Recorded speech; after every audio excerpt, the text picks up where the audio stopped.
Welcome back to Cossy Podcast. My name is Cossy. Welcome back to a brand new video. Mikel Arteta has given us a brutally honest opinion on Emile Smith Pro and a very positive update as well on Julian Timber. In this video, we're going to be diving into the reaction to Mikel Arteta's press conference as we head into our last game of the group stages of the UEFA Champions League. We are already through. We have already qualified. It doesn't mean a lot, but I think since we lost that Aston Villa game, Mikel Arteta will want to win this game just to make sure that we are prepared for Brighton, but also to get Arsenal back on to winning ways. We need to go, firing. We need to score some goals. I think it won't be an easy game, especially when you're going away to the Netherlands, to a team that has not lost a game or even drawn one in the league. It's epic what they've done, PSV there. But of course, we'll see that at 8:45 p.m. In this one, let's get into the manager's thoughts and opinions on Emile Smith Pro, his future, his fitness, and also his Julian Timber very close to coming back to the side as well. Hit the like button, subscribe to the podcast as well.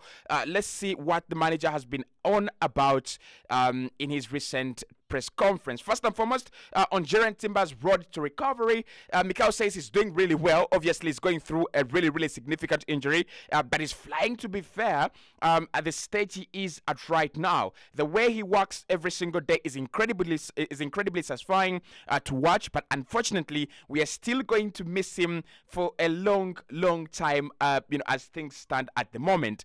Mikel, on how fast Timber is recovering, he says very fast. The first steps are crucial for that injury, for the amount of work they have to do for the knee to be resolved and to get activity and mobility back and start to build the strength again, especially how the head is throughout that period. I think he's really in a very good place, and we expect him to be back within some good time. On his brother playing at Feyenoord, he says, yeah, the parents have done really good job. I know the brother a little bit. I know the family as well.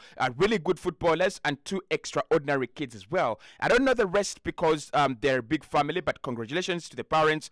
They really have a very good footballing foundation right there. On if he has ever seen Julian, I think it's Quinton Timber play. Mikel says, yeah, I did see him. Yes, just to make sure we didn't get the one that we didn't want. So that's Mikel Arteta talking about Julian Timber and talking about Quinton Timber as well. Quintem Timber, actually, not Quinton Timber, but Quintem. And let's start off with that reaction to the injury. I think we all expected that by December we will be hearing positive outcome from Mikel Arteta. And I think we have started seeing the shift in the semantics and the shift in the goalposts from Mikel Arteta from we need him back. It's going to be a long time to he's working hard. He's taking good steps. There is hope. I think the language has changed. You can now feel that Mikel feels that anytime now, maybe January, maybe February, maybe March. It will take time, and I know the Arsenal physios and the Arsenal training staff and the management staff will take their time to get Julian Timber back in the side, but it doesn't seem as far away as it was 3 months ago. It doesn't seem bizarre. It doesn't seem obscure. It doesn't seem as abstract as it was 4 months ago, 3 months ago. We have played almost 16 games in this campaign. I think 3 games away from the first round, completing the first round. That would be Liverpool, West Ham, and Brighton.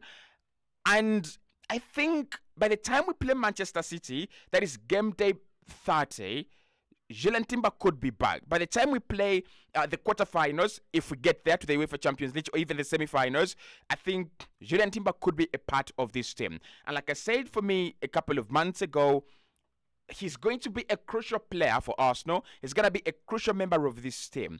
The games are coming in thick and fast. The minutes are crazy. 100 plus minutes you have to play every single game. If you could get Saliba, Timber, and Gabriel, and you could interchange them all the time, Arsenal are going to be really unstoppable. Our defensive record is the best in the league, unbeatable at the moment. I don't think there is a club that defends as well as Arsenal, and we are just going to get better with Julian Timber coming back. So Mikel gives us that good update. I think it's one where we're going to be getting a lot of updates, one where we're going to be getting recurring information, and at times it will be positive, and at times it will be stale. It will be the same. But regardless, you want a Timber update, do not you? I really, really do want one. So, according to Mikel, he's in a good place. He's taking the right steps. He's actually flying. That's what he says. He's flying, right? And yeah, it's a bad injury. An SCL is a bad injury. You look at Thibaut Courtois, you look at Christopher Nkunku, you look at Joel Timber, all these players. Look at Lichi, Lisandro Martinez. All these players have literally signed off for the season, right? And it just gets worse. It really, really does. It's a recurring injury. That's the problem. You do not get rid of it once and for all unless you can give it, ample time. It's just like a knee injury. They're those bad ones. They are really, really bad.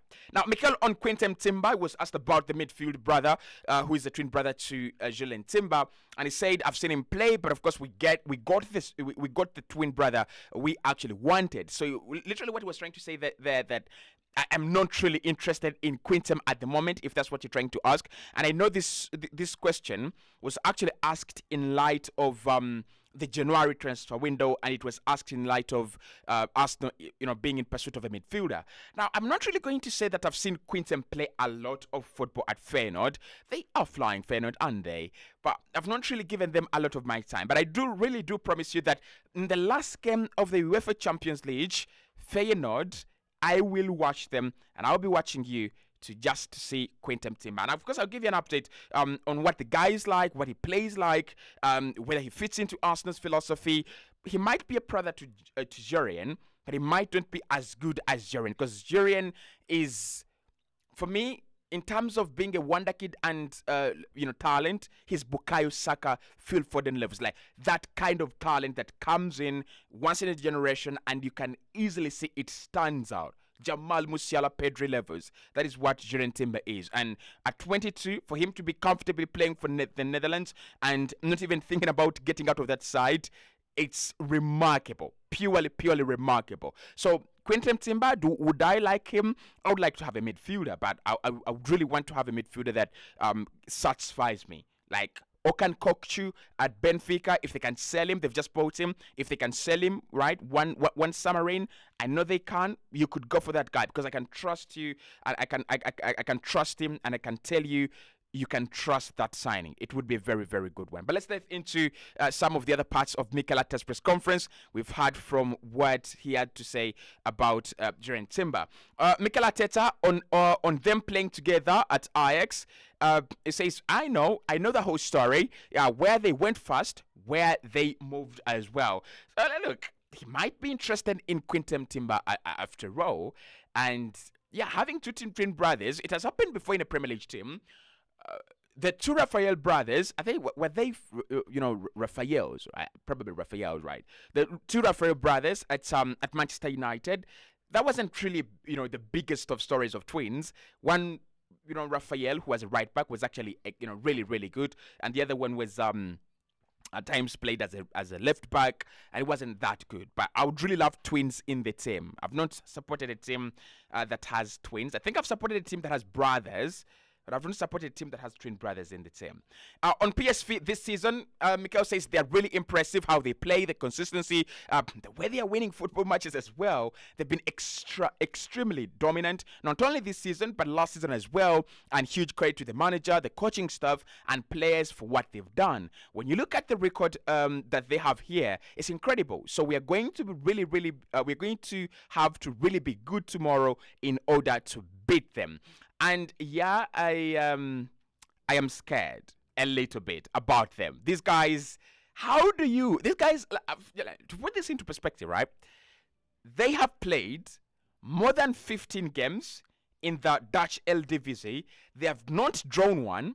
They have not lost one. But what is actually very impressive about PSV is that they are winning these games like with 2-0 margins. So they are winning 4-3, 4-2, 5-3, 5-1, 5-0, 4-0, 4-1, 5-0. Yeah, that is impressive. Now, if you're looking for some kind of a representation of Manchester City on the European scene now, I've just given you one. PSV absolutely flying. And this is a game that they need. They will need to draw Arsenal in order to seal their fate in the Champions League, to stay in the Champions League. Arsenal have already sealed whatever, comes out of the result doesn't really impact us.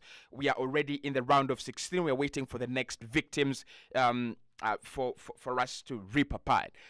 But like I said, it's a game you need. It's a game that we need. It's a game that can open up chances for Arsenal. It's a game that can open up, opportunities for us. We could win and then go and beat Brighton and then draw probably against Liverpool or beat Liverpool and get back on top of the table before Christmas. That would be the best Christmas gift, because I'm not expecting any Christmas gifts at the moment, right? So I will still stand by the fact that PSV are good, but Arsenal can be better. And Mikel knows that. And he has already said, if we don't win, let us not lose. Of course, it doesn't work all the time, but it's a very, very good principle to work with. On how hard it is to blood young players into a team competing at the top, Mikel says, yeah, obviously it gets harder and harder. So the talent has to be really, really good, and you have to find it and build the space in the squad to give that talent an opportunity. We should not forget that